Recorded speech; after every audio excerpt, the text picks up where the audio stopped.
Following the events of Duck Detective The Secret Salami, its sequel, Duck Detective The Ghost of Glamping, was more than a welcome surprise. However, what wasn't a welcome surprise was its shorter duration. I was quite eager to dive back into more sleuthing, meet new interesting characters, and hopefully get a deeper story as engaging as the first. While I still did enjoy the game for what it was, I felt dissatisfied in some areas. The story picks up right where we left off, with our private eye somehow even more down on his luck. He's still irresponsible, still scraping by with all of his odd jobs, and still has no control over his reckless spendings on personal pleasures. This time around, he's invited to a camping trip by his new best friend Freddie Fredericton from the first case.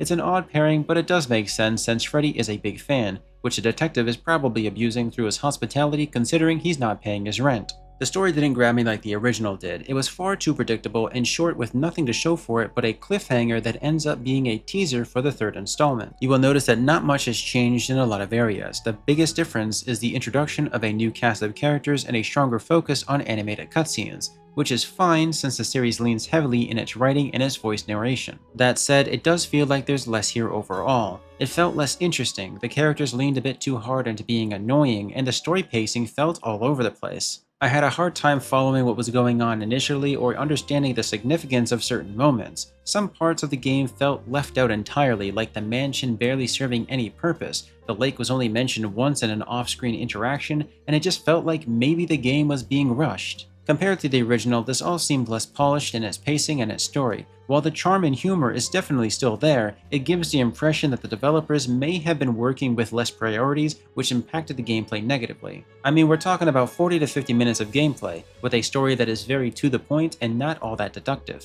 As much as I enjoy this series, this entry didn't feel like it had a strong, grounded sense of progression. The story moves in a linear direction, but not in the way that feels natural. If it weren't for the forced pacing and guided moments, the game could have been finished in as little as 25 minutes. But since you're being forced on the beaten path, it felt like it missed out on a more well-rounded conclusion. It starts with the detective and Freddy heading out to the campsite to relax and have some fun, with him playing the role as the third wheel to Freddy's new girlfriend who is way out of his league. One thing leads to another, and soon you are caught in the middle of a crime scene after one of the VIP characters gets robbed during the night, which sets the story in motion. Using your detective skills, you will examine objects, talk to the current residents, and piece together a story that feels very fragmented. It's not overly difficult, and by the end, you'll have to choose who to arrest in a twist that, while meant to be shocking, isn't all that surprising. There's less of a sense of accomplishment when all is said and done. This could be because it was rushed, maybe the developers shifted gears to focus on a younger, more family-friendly audience, or just lost touch with the original story. I just couldn't like the game as much as I wanted to. I was hoping for more substance, as the game leaves so much more to be desired both in its story progression and the Duck Detective's backstory. It felt like it was setting out for a third installment with this cliffhanger of an ending.